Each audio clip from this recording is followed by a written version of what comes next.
kama utazungumzia matukio ya watu kutekwa na kuuawa na matukio ya watu kupotezwa, pamoja na swala la Mdude ambaye ndugu yangu amelisema pale, naomba vile vile, kwa sababu tuko Mwanza, useme kitu vile vile juu ya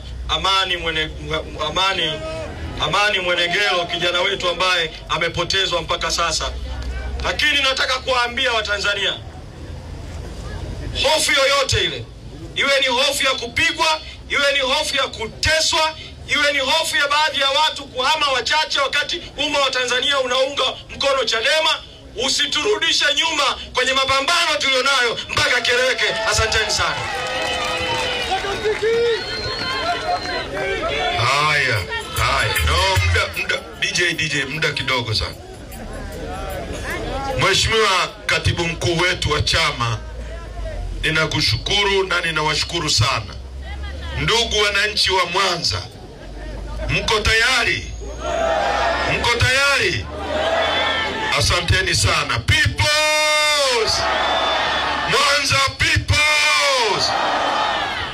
Kwanza ni waombe kwamba nimetumiwa message na mdogo wangu John Pambaru ambaye tarehe 24 mwezi uliopita tukiwa tunaenda mahakamani alikamatwa pamoja na kinatwa na wengine tuliokamatwa, akapigwa vibaya na amevunjika mguu kwa polisi waliomvunja. Angetamani kuwa na sisi hapa, lakini hataweza kufika. Amesema nilete salamu zake. Mnasemaje? Mmezipokea sio? Asante. Jambo la pili, tuko kwenye mapambano na naomba niseme jambo moja, Katibu Mkuu.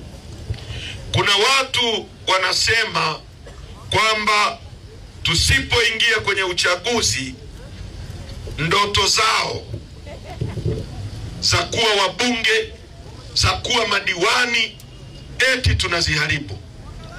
Nataka nitumie nafasi hii na mimi kusema kidogo tu, alafu nitarudi kwenye mambo ya kwetu ambayo tunaendelea nayo. Hiki chama kilipoanzishwa mwaka 93 hakikuanzishwa kwa ajili ya ndoto ya Heche kuwa mbunge.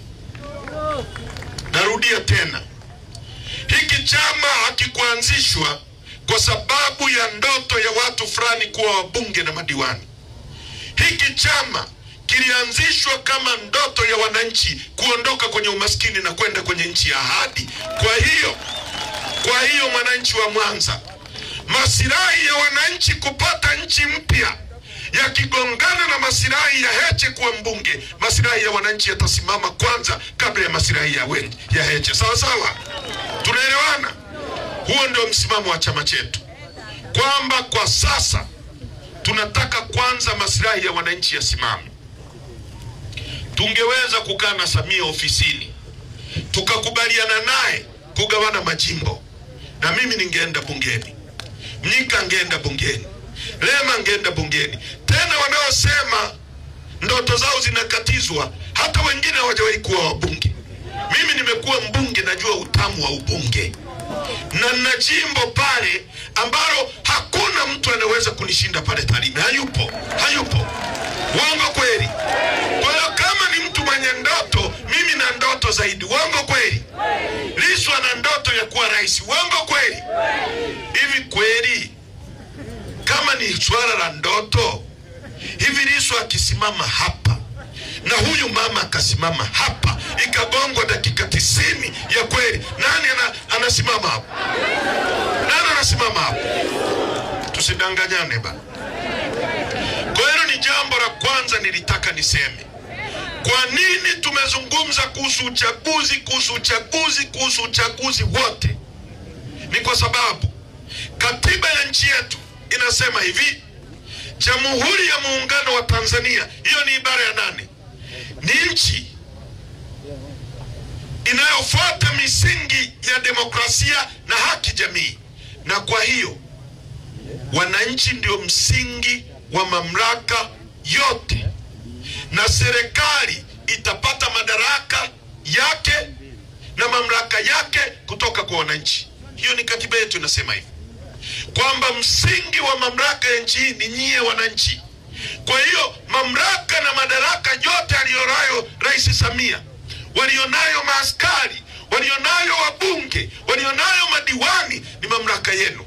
Ndio maana badala ya mwananchi wa Tarime kutoka Tarime aende Dodoma, wananchi wa Nyamagana tuende Dodoma, wananchi wa Runzewe waende Dodoma, tunachagua mtu mmoja kwa niaba yetu aende akatuwakilishe.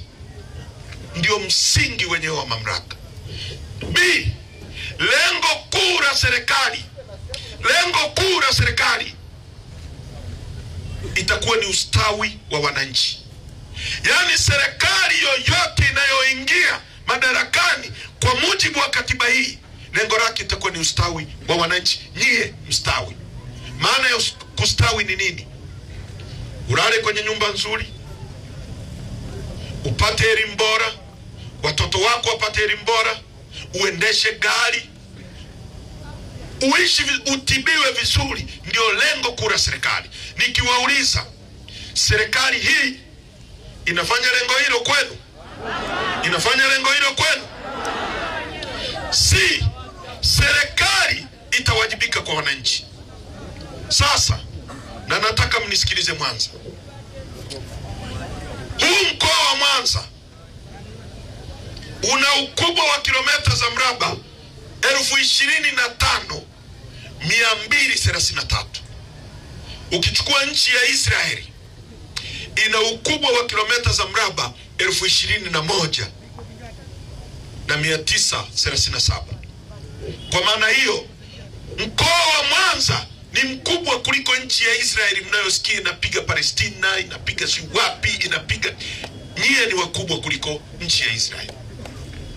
Nchi hii ina ukubwa wa kilomita za mraba 945. Ukichukua Kenya, ukichukua Burundi, ukichukua Uganda, ukichukua Rwanda, ukizichanganya kwa pamoja zina kilomita za mraba 890. Sisi peke yetu 945. Kwa hiyo sisi ni nchi kubwa kuliko hizo nchi zote za Afrika Mashariki ukiziunganisha pamoja. Na nchi hii, Mwalimu Nyerere alisema, ili nchi iendelee inahitaji mambo manne. Inahitaji watu tunao milioni 63. Inahitaji ardhi tunayo, nimewaambia kilomita za mraba 945. Inahitaji siasa safi na uongozi bora. Kama tuna watu, kama tuna ardhi, kwa nini hatuendelei? Na tunapozungumza ardhi, tunazungumza na vyote vilivyomo ndani ya ardhi na vyote vilivyoko juu ya ardhi. Nchi hii ni nchi ya kwanza duniani ambayo ina madini yanaitwa Tanzanite. Hayapatikani kwingine kokote duniani isipokuwa Tanzania. Ni nchi ambayo ina ziwa lenye upana kuliko yote Afrika, la pili duniani, ziwa Victoria. Ni nchi ambayo ina ziwa lenye kina kirefu kuliko yote Afrika, la pili duniani, ziwa Tanganyika. Ni nchi ambayo ina mlima mrefu kuliko yote Afrika, wa pili duniani, mlima Kilimanjaro. Ni nchi ambayo ukichukua mbuga zetu za wanyama, ukichukua Seru, ukaichukua Ngorongoro, ukaichukua Katavi, ukichukua Ruaha Mikumi, ukizichanganya kwa pamoja zina ukubwa kuliko nchi ya Uganda na Rwanda ukiziunganisha. Kwa hiyo mbuga zetu za wanyama ni mbuga namba 1 duniani. Ukianzia hapa kwetu kanda ya ziwa, ukienda Tarime ni dhahabu, ukija Geita ni dhahabu, ukienda Bukombe ni dhahabu, ukienda Sengerema ni dhahabu, ukienda Shinyanga ni dhahabu, nenda Nzega ni dhahabu, nenda kila kona, nenda Singida, nenda Ruangwa, nenda mpaka kule kusini Mbeya, Chunya ni dhahabu. Nchi ya 3 kwa kuwa na dhahabu nyingi duniani. Na leo nilipokuwa naangalia bei ya dhahabu ni shilingi 300 kwa gramu ya dhahabu. Gramu moja ni ukichukua ule wembe ukiuvunja hivi, kale kamoja ulikovunja ndio gramu moja, shilingi 300.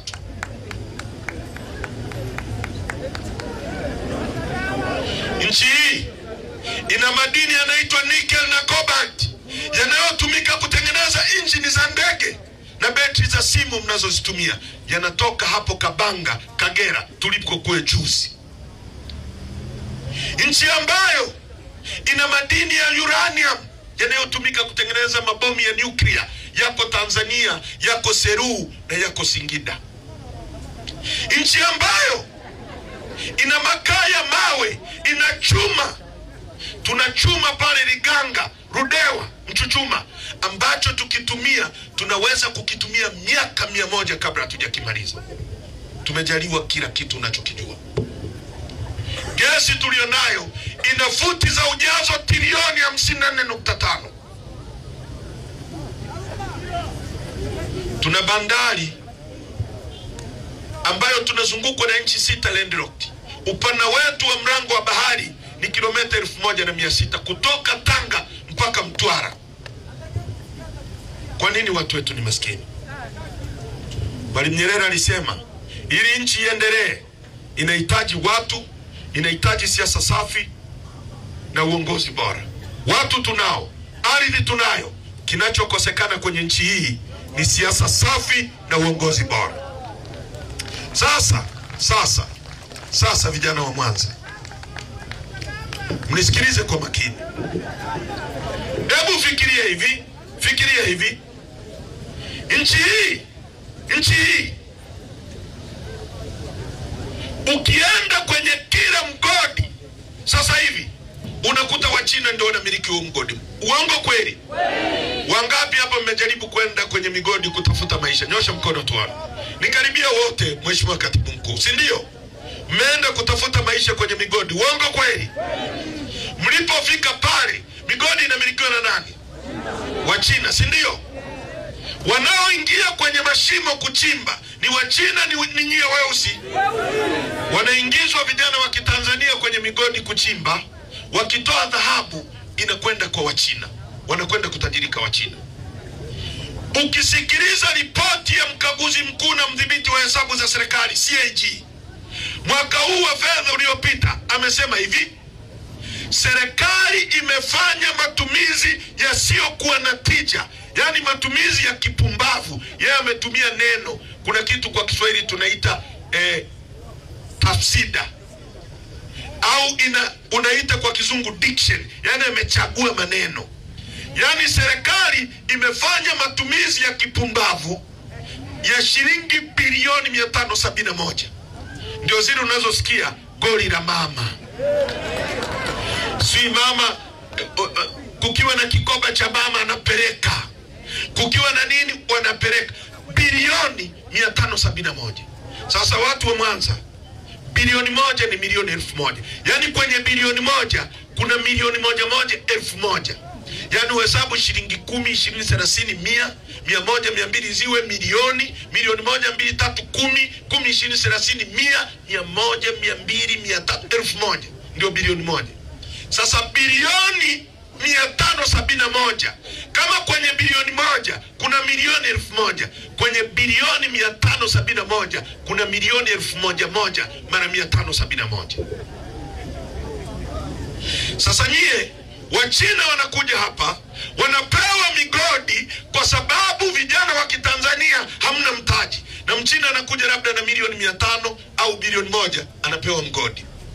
Tungekuwa na serikali yenye akili, inayotaka kuendeleza uchumi wenu, inayotaka kutengeneza ajira kwa vijana wetu, wasikae vijiweni na kuendesha bodaboda na kufanya betting, ingefanyaje? Unaunda vikundi vya vijana 100, vijana 100, unawapa bilioni 1, unawapa na sehemu yenye madini kuchimba. Tumewapa hata usiwape keshi, wewe wape mashine tu za kuchimbia na madawa, alafu wape eneo lenye lenye dhahabu. Wale vijana 100 wakiingia kwenye shimo, wakitoka na dhahabu, wakiuza, pesa zinarudi kwa Watanzania.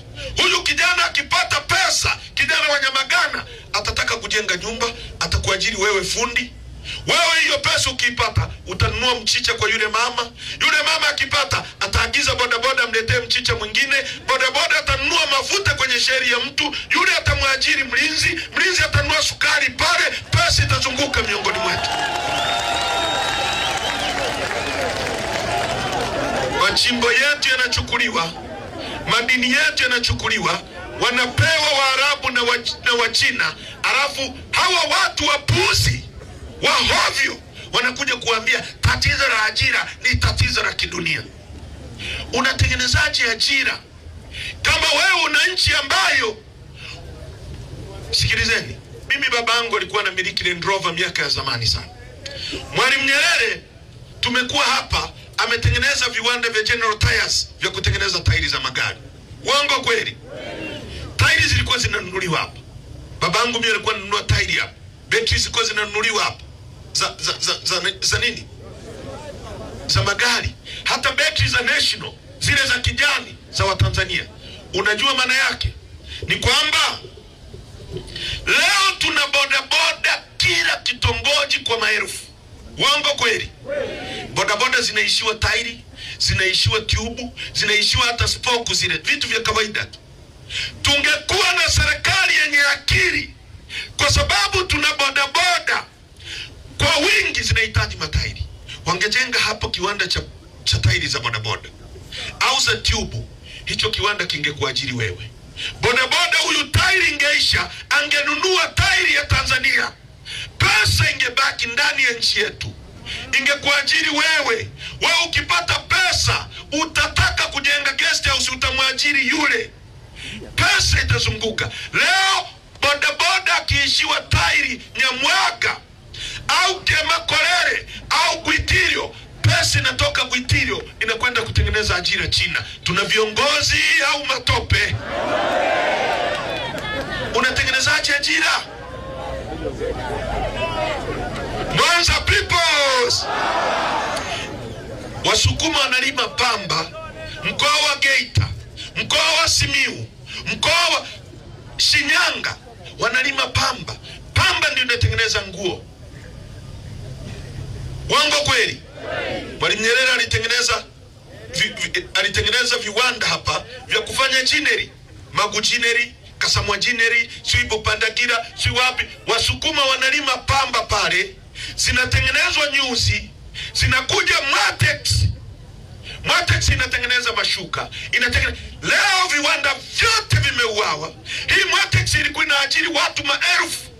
Leo vijana wa Tanzania, mngekuwa Matex mnafanya kazi, msingekuwa mnahangaika kubeti Simba na Yanga wakati kiwanda kiko hapa. Na kiwanda, kwenye kiwanda ndio anaajiriwa mtu asiyekuwa na elimu na mwenye elimu ya juu. Kiwandani ataajiriwa engineer, lakini vile vile kiwandani atakuwepo na mama ntilia anayewauzia chakula pale. Kiwandani atakuwepo na mtu wa kati technician. Kiwandani atakuwepo dereva wa lori anayebeba mizigo. Kiwandani atakuwepo mbeba mizigo anayepakia kwenye maroli. Kwa hiyo kwenye kiwanda ndiko ajira zinakozalishwa. Leo Msukuma anauza pamba yake shilingi 1100 hapa Mwanza. Hiyo pamba inatoka hapa inakwenda India, inachakato kidogo, inatengenezwa kapamba kale kakufutia vidonda kwenye pharmacy kama humo, au kale kagozi unakuja kununua shilingi 20,000 kwa gramu 10, wakati wewe uliuza kilo ya pamba shilingi 800, shilingi 1000. Hivi mnanielewa nyie? Tuna watu wasiokuwa na akili serikalini, wametuongoza kwa miaka 63, hawana uwezo wa kuondoa nchi hii hapa. Tukiwa bungeni mwaka 2017, nikiwa waziri kivuli wa nishati na madini, nikaishauri serikali, ingieni kwenye YouTube muangalie, wakati Rais Magufuli anaanza kutaka wajenge bwawa Mwalimu Nyerere, nikamwambia Mheshimiwa Rais, tutahitaji chuma cha kutosha kwa ajili ya kujenga bwawa hili. Kwa hiyo kabla hatujajenga bwawa, kabla hatujaanza kujenga SGR, inahitaji nondo, inahitaji mataruma. Cha kwanza, Mungu ametujalia chuma pale Ludewa. Sehemu zingine Mungu aliweka chuma chini ya ardhi. Kwetu alituwekea limlima kabisa, yani ni mlima wa chuma. Alafu Mungu alivyotupendelea, kuna nchi zinayeyusha chuma lakini hazina makaa ya mawe ya kuyeyushia. Mungu akatuona sisi, kwa sababu ya viongozi haya, akatuwekea chuma, mchuchuma pale Liganga, alafu akatuwekea makaa ya mawe ya kuyeyushia hicho chuma pale pale Ludewa, sehemu inaitwa Liganga, inaitwa Mchuchuma, kilomita 50 kutoka Liganga. Yani kutoka kwenye mgodi wa makaa ya mawe na chuma kuna kilomita 50 tu. Alafu akatuwekea mchanga wa kusafishia hicho chuma pale Iringa. Nikamwambia Mheshimiwa Rais, sikiliza, kabla hujaanza kujenga SGR na bwawa la Mwalimu, tutahitaji chuma kwanza, kingi sana. Kwa hiyo cha kwanza cha kufanya kwa mtu mwenye akili, tujenge kwanza kiwanda chetu cha chuma, tuzalishe chuma ndani ya nchi. Kila kiwanda kilikuwa kinaenda kuajiri vijana wa Kitanzania 60,000. Yani 60,000 hao ni wale tunaita kwa kizungu direct employment, yani ajira za moja kwa moja kiwandani. Hatujazungumza watu ambao wangefanya subcontractors, kwa sababu kwenye kiwanda kuna watu watawapelekea tairi, kuna watu watawapelekea makaratasi, kuna watu watawauzia makompyuta, kuna watu watawauzia maspika. Yani kuna kazi zile ndogo ndogo ambazo kiwanda kinahitaji service kutoka kwa wengine, kwa ambao wangeajiriwa moja kwa moja 60,000. Mind you, nchi hii tangu uhuru mpaka leo ina watumishi wa serikali 520,000 peke yake. Kwa hiyo hao watu 60,000 ni 10% ya wafanyakazi wote wa nchi hii wangeajiriwa ajira moja kwa moja pale. Kile kiwanda kilikuwa kinaenda kujengwa kwa dola za Kimarekani bilioni 3. Bilioni 3 kwa fedha za Kitanzania ni trilioni 7.8. Kingejengwa kiwanda ambacho tungetumia kutengeneza chuma kwa miaka 100. Miaka 100 kiwanda chetu kinatuzalishia chuma. Tungewauzia Kongo, tungewauzia Burundi, tungewauzia Kenya, yani faida ni nyingi. Lakini kila kiwanda kingejengwa, alafu ukimaliza sasa unatafuta mtu wa kuja kujengea bwawa. Unamwambia bana, njoo unijengee bwawa hapa. Shilingi ngapi? Trilioni 5. Sawa. Hizi hapa. Lakini sisi tuna sheria inaitwa local content, kwamba kitu kinachopatikana ndani ya nchi upaswi kwenda kukinunua nje ya nchi, lazima ununue hapa. Kwa hiyo unampa Arab contractors kazi ya kukujengea bwawa, au huyu Mchina waliompa kujenga SGR na wameishaondoka kwa sababu hauwezi kulipa wakandarasi. Nitalizungumzia na hilo. Unawapa kazi, unamwambia Arab contractors, kazi hii hapa ya kunijengea bwawa shilingi ngapi? Trilioni 5. Hizi hapa. Lakini chuma chote unanunua ndani. Kwa hiyo unampa pesa kwa mkono huu, unazirudisha ndani ya nchi kwa mkono huu, zinarudi kwa watu wako. Nyamagana, mnanielewa? Hawakutusikiliza, wakatupuuza. Leo kwa mwaka jana peke yake serikali ya nchi hii, ukisoma takwimu za BOT, tumeagiza chuma kutoka nje ya nchi cha dola za Kimarekani bilioni 1.2, trilioni 3. Huo ni mwaka jana tu. Mwaka juzi trilioni 3, mwaka ule mwingine trilioni 4. Kwa miaka mitatu tumeagiza chuma cha trilioni 10. Wakati tungejenga kiwanda chetu cha trilioni 7.8 tungechimba miaka 100. Sasa nyie, hao watu wa aina hiyo wanawatengenezeni nyinyi ajira vipi? Yani ajira zitatoka wapi? Kwa sababu iko hivi Mwanza. Sikiliza, principle rahisi ya uchumi. Mito yote inatiririsha maji kwenda ziwani. Tunaelewana vizuri? Kwa sababu ziwa lina uwezo wa kushikilia maji muda mrefu. Ndio maana ziwa linakuwa na maji mengi. Au ngoja nikupe mfano ambao utaelewa. Ukiwa unafanya kazi, ukipata pesa zote unakunywa pombe zinaisha, hakuna siku utajenga. Lakini ukiwa unatunza kidogo kidogo, zingine unazishikilia muda mrefu, unatunza benki, utajenga. Kwa hiyo kama mnali nchi ambalo kila mnachohitaji mnaagiza kutoka nje, hauwezi kuwa na pesa za kutosha kutengeneza uchumi ndani ya nchi yako. Ununua kitu ambacho tu hauna uwezo wa kukitengeneza. Magari hatuna uwezo wa kutengeneza, tutaagiza. Vitu ambavyo hatuna uwezo, ndege hatuna uwezo wa kutengeneza, tutaagiza. Lakini unakuaje na nchi ya kipuuzi ambayo njiti za kutolea nyama kwenye meno unaagiza kutoka China? Utatengenezaje ajira kwa vijana? Hivi mnanielewa nyie? Alafu mtu linakuja hapa limevaa kasuti, limejipulizia perfume, mimi ni mkuu wa mkoa. Utafikiri kuna akili. Matope tupu. Matope tupu. Matope tupu. Na unakuwa na wabunge wa hovyo wapiga makofi. Uongo kweli? Sasa Nyamagana, kama una nchi ambayo inatumika kama conduit, kama mto, mvua ikinyesha maji yote yataenda wapi? Ziwani. Lakini tungekuwa na hicho kiwanda peke yake.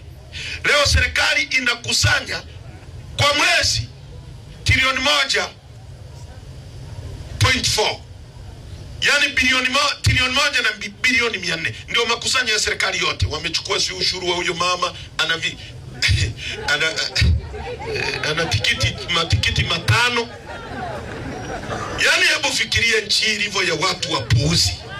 Yani kwamba serikali inakuja kuchukua ushuru kwa huyo mama, anaganga njaa, ana matikiti shia matano, imemfanya kuwa maskini, na kale anakopata kwa shida inakuja kukamua. Wakikusanya zote kwa mwezi ni trilioni 1.4. Alafu kati ya hiyo trilioni 1.4, bilioni 900 wanalipa deni la taifa. Bilioni 500 zinaingia kwenye mishahara. Pesa yote tuliyokusanya kwa mwezi imeisha. Kwa hiyo ili tuchimbe mtaro lazima tena tukakope ili tuje kufanya. Yani inakuwa kama maisha ya walimu na askari wa nchi, kwa sababu wanakuwa wamejisajili kwa mangi. Uongo kweli? Na kadi yake ile ya mshahara amekabidhi kwa mangi kwa sababu anadaiwa. Uongo kweli? Mshahara ukitoka tunachukuliwa pale pale. Ndio nchi hii sasa. Mwanza, mnanielewa? Sasa ukiwasikia wanatunisha kifua, wanatutisha, utafikiri wana akili. Hakuna kitu.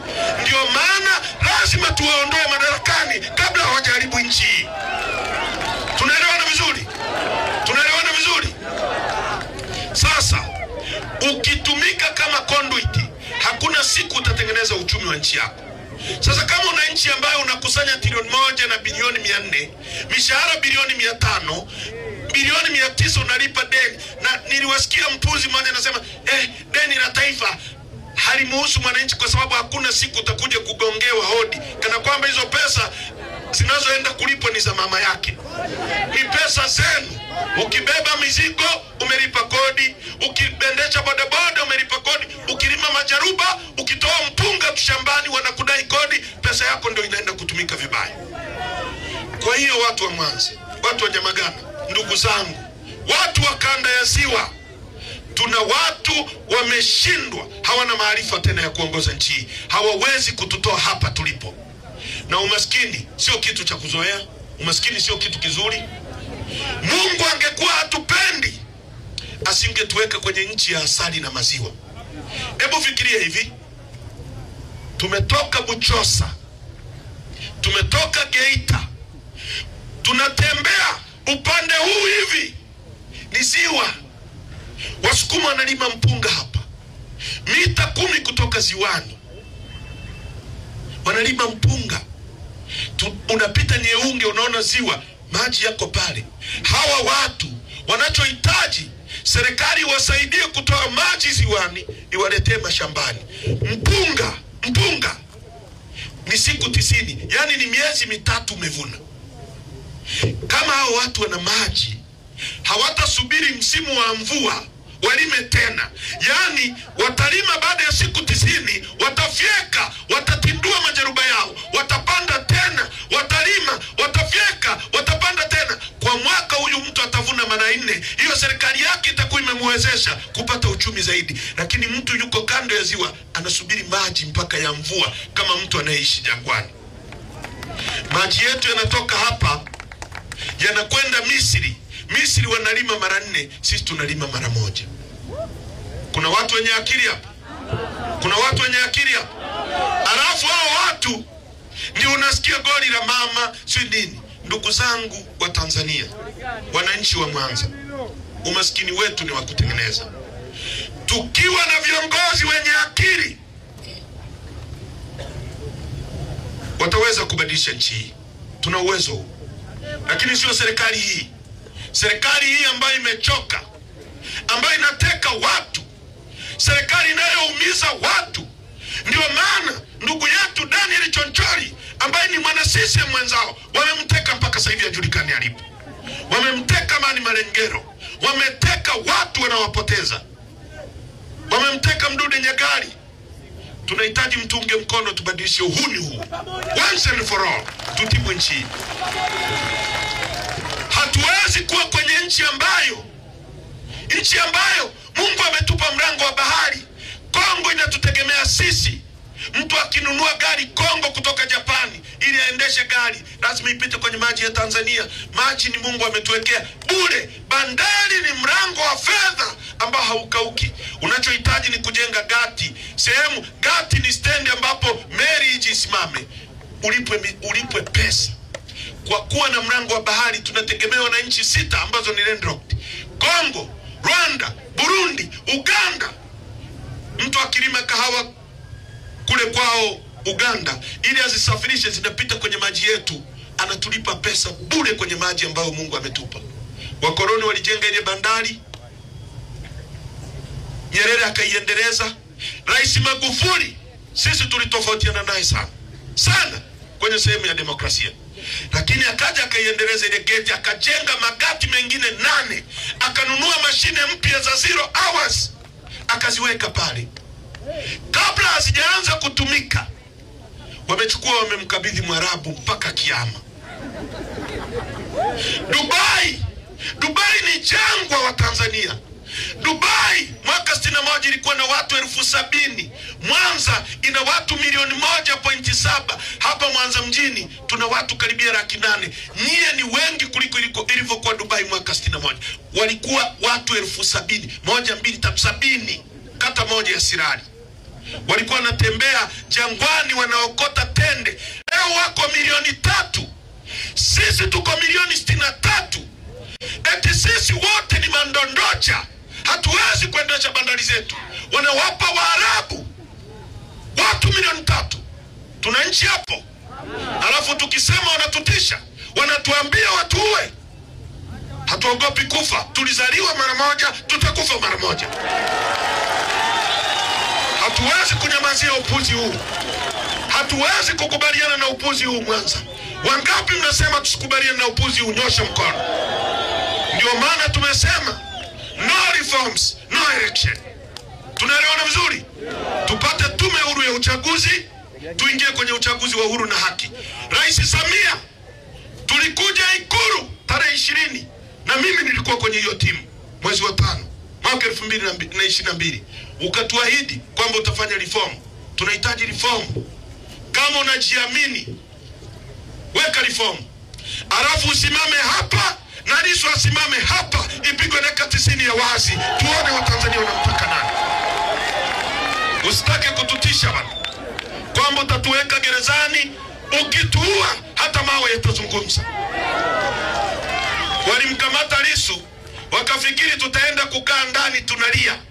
Nimewaambia hivi, sasa mmemweka Lissu ndani, chama kiko mikononi mwangu. Haki ya Mungu tutawashughulikia, hamjawahi kuona.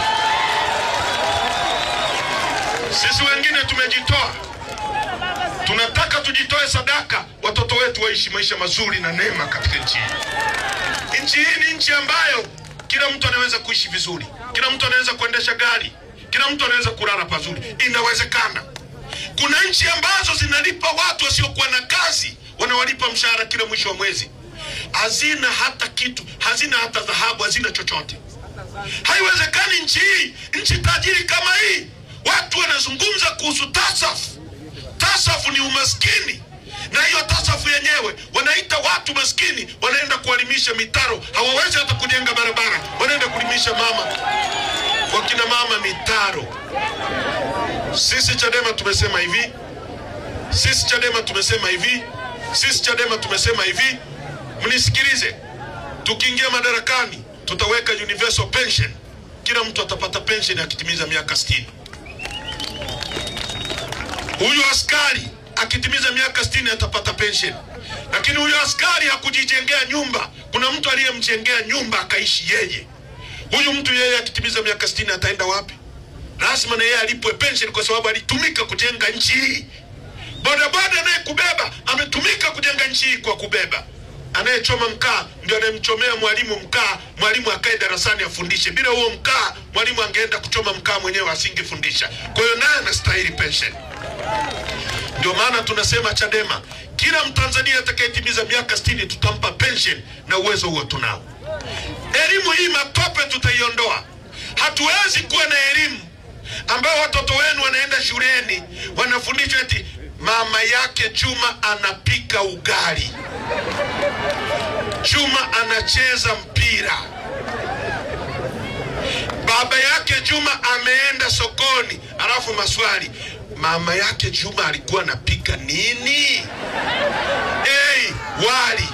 Swibi, akiweka ugali tiki. Juma alikuwa anafanya nini? Anacheza mpira tiki. Elimu matope tupu. Watoto wenu wanafundishwa elimu ya matope hii.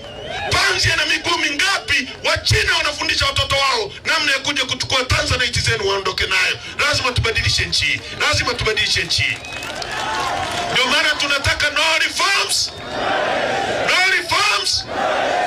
Wangapi mnaunga mkono msimamo wa Chadema? Waandishi wa habari, pandeni hapa juu. Panda hapa juu. Panda hapa juu. Wangapi wanasema no reforms, no election? Mikono juu. Mikono juu. Mikono juu. Asante sana. Askari msinyoshe, watawafukuzeni kazi. Nyosha kimya kimya. Kwa sababu na nyie mko kwenye no reform. Uongo kweli?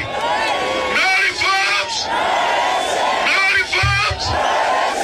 Bila mabadiliko ya uchaguzi hakuna uchaguzi. Mwanza mnasemaje? Tuko tayari. Tuko tayari. No reforms. No election. Mama Samia, kama unaitakia nchi mema, sikiliza wananchi. Sikiliza wananchi. Maaskofu wamesema, baraza la maaskofu limesema wamempiga na padre. KKT wamezungumza. Mzee Butiku amesema. Mzee Warioba amezungumza. TLS imezungumza. Na Chadema tumezungumza. Umoja wa Ulaya umezungumza. Kila mtu anasema nori kumshikilia Lissu na kutumia pesa za wananchi kugawia watu. Mnajidanganya kwamba mtaipasua Chadema, mnajidanganya.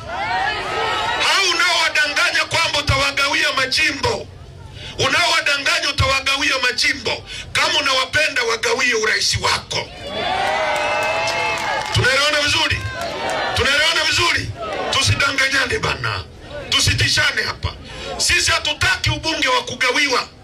Tunataka tupige dakika 90. Tukipata mbunge mmoja tuseme huyu ndio wananchi wametupa. Tukipata 0 tuseme wananchi hawajatuelewa, twende tukawaeleze zaidi tunachosimamia. Tunataka tume huru ya uchaguzi ambayo hata Chadema tukija kwenye madaraka